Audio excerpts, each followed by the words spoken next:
Welcome back guys. इस video में हम पढ़ेंगे क्लास 9 साइंस एनसीईआरटी का चैप्टर 11 वर्क एनर्जी। आज हम पढ़ेंगे 11.2 एनर्जी। हमारा चैप्टर का नेम क्या है? Work and energy. वर्क हम पढ़ चुके हैं 11.1 में। आज हम स्टार्ट करेंगे 11.2 energy. Life is impossible without energy. मतलब जो हमारी लाइफ है, जो हमारी जिंदगी है, वो इम्पॉसिबल है एनर्जी के बिना। अगर हमारे पास एनर्जी नहीं होगी तो हम कोई भी काम नहीं कर पाएंगे।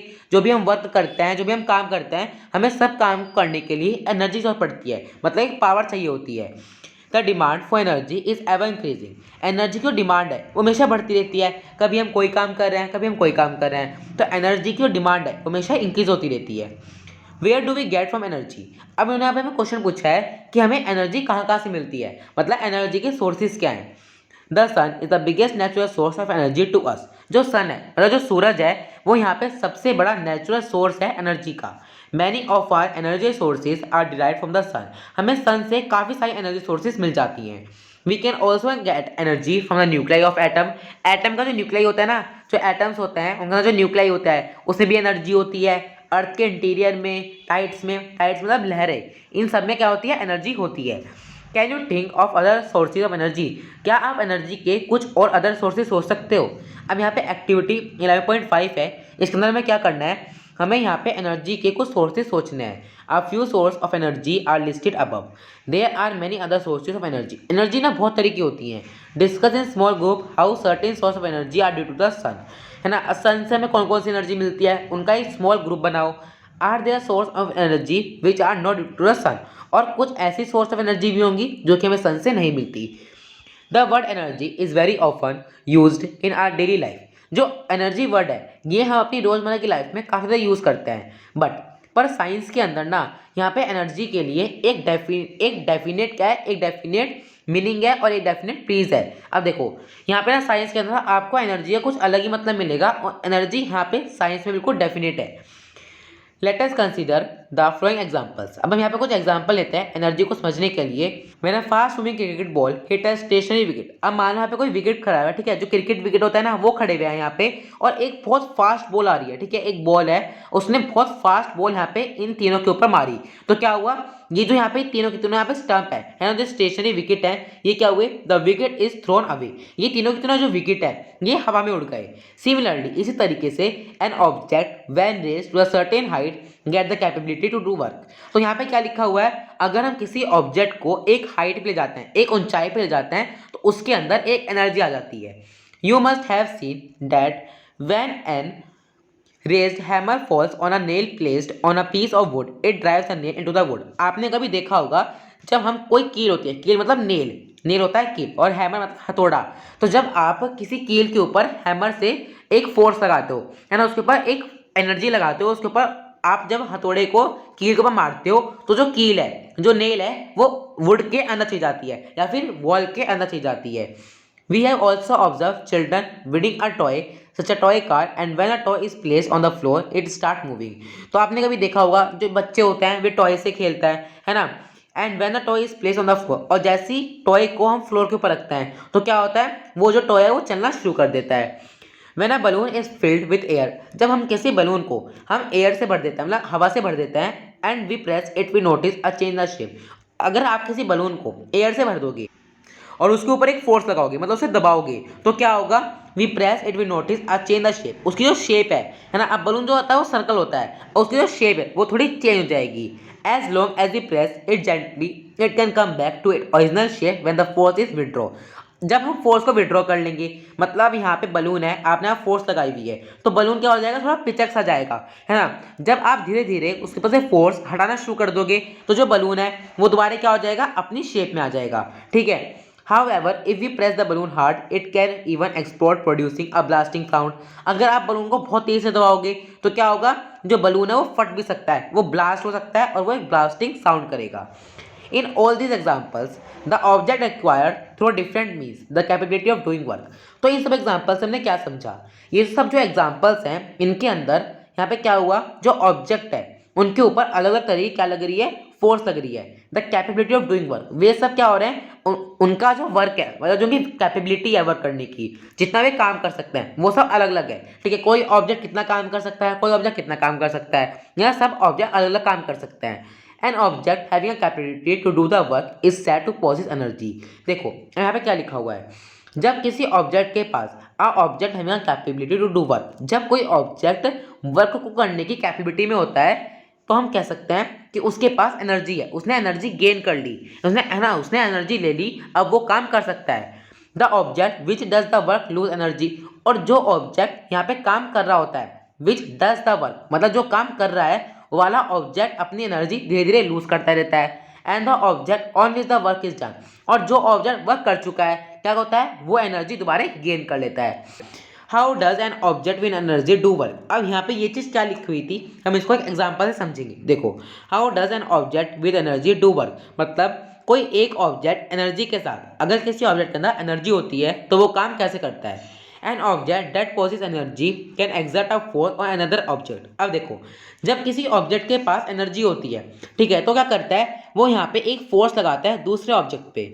व्हेन दिस हैपन, जब ये चीज़ हो रही होती है, एनर्जी इज ट्रांसफर्ड, तो एनर्जी क्या होती है, ट्रांसफर हो जाती है ना, एक ऑब्जेक्ट से दूसरे ऑब्जेक्ट पे एनर्जी क्या हो जाएगी, ट्रांसफर हो जाएगी। फॉर्मर मतलब पहले वाला, लेटर मतलब बाद वाला। The second object may move, और सेकेंड ऑब्जेक्ट क्या होगा, आगे चलना शुरू कर देगा। एज इट रिसीव एनर्जी, अब मान लो यहाँ पे कोई ऑब्जेक्ट ए है, मान लो कोई बॉल है, ठीक है, ये बॉल ए है और ये बॉल बी है। अब बॉल ए के पास एनर्जी है, अब बॉल ए ने यहाँ पे एनर्जी लगाई ऑब्जेक्ट बॉल बी पे, ठीक है, तो बॉल बी क्या होगी, आगे चलना शुरू कर देगी। उसने आगे चलना क्यों शुरू कर दिया, क्योंकि उसने यहाँ पे बॉल ए से अपने अंदर एनर्जी ले ली। The second object may move, है ना, ये क्या था, ये फॉर्मर था, फॉर्मर मतलब होता है पहले वाला, लेटर मतलब होता है बाद वाला, ठीक है। तो यहाँ पे ये चीज़ लिखी हुई है, आगे क्या लिखा हुआ है, the second object may move as it receive energy and therefore do some work, तो सेकेंड ऑब्जेक्ट क्या होगा, चलना शुरू कर देगा और कुछ काम करेगा। Thus the first object had a capacity to do work, तो हम क्या कह सकते हैं कि जो फर्स्ट ऑब्जेक्ट है उसके पास कैपेसिटी थी काम करने की।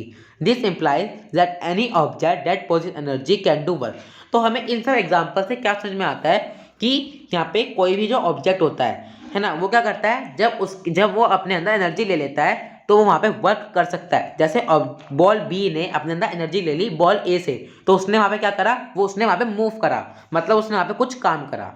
The energy possessed by an object is thus measure in terms of it capacity of doing work, तो यहाँ पे हमें क्या समझ में आता है, जब कोई ऑब्जेक्ट यहाँ पे वर्क करता है तो जितना वो वाला ऑब्जेक्ट वर्क कर रहा है उतनी क्या होती है, उतना ही उसकी क्या होती है, एनर्जी होती है।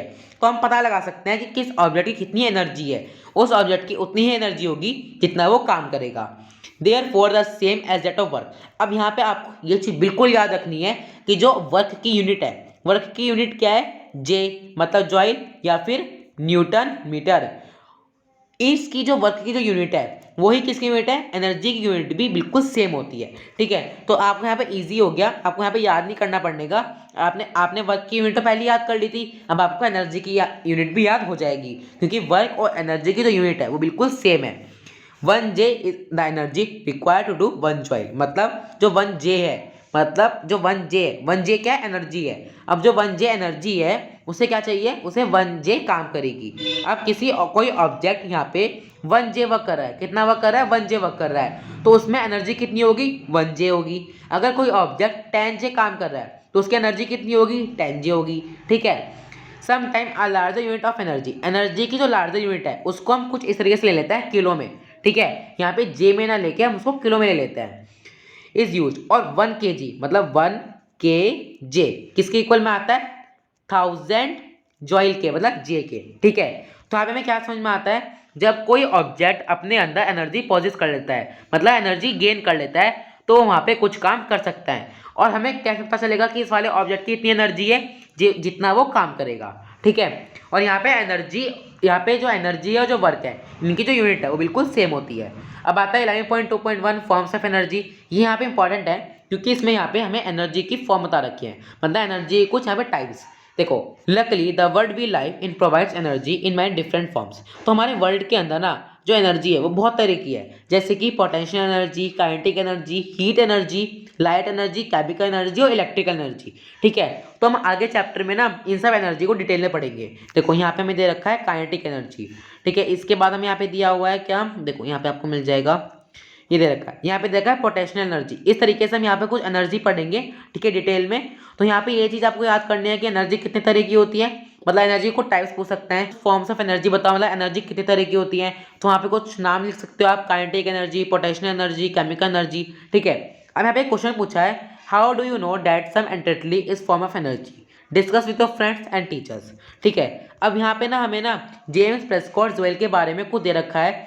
James Prescott Joel was an outstanding British physicist. जो यहाँ पे जेम्स प्रेस्कॉट जोएल थे, ये एक बहुत अच्छे ब्रिटिश फिजिस्ट थे, ठीक है।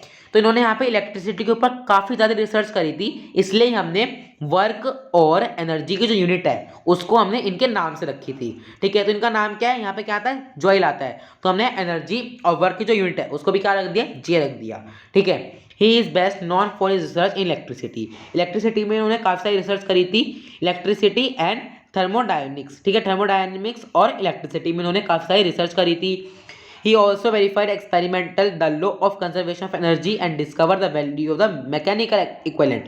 इन्होंने क्या करा था, इन्होंने बहुत सारे एक्सपेरिमेंट करे थे एनर्जी कंजर्वेशन ऑफ एनर्जी को समझने के लिए, एंड डिस्कवर करी थी the value of mechanical equivalent heat, मतलब हीट की जो मैकेनिकल इक्विवेलेंट होती है उसकी वैल्यू को, ठीक है। तो आप इन सब चीज़ों के बारे में ना यहाँ पे हीट के बारे में, हीटिंग इफेक्ट के बारे में, इन सबको आप 10th क्लास में डिटेल में पढ़ोगे।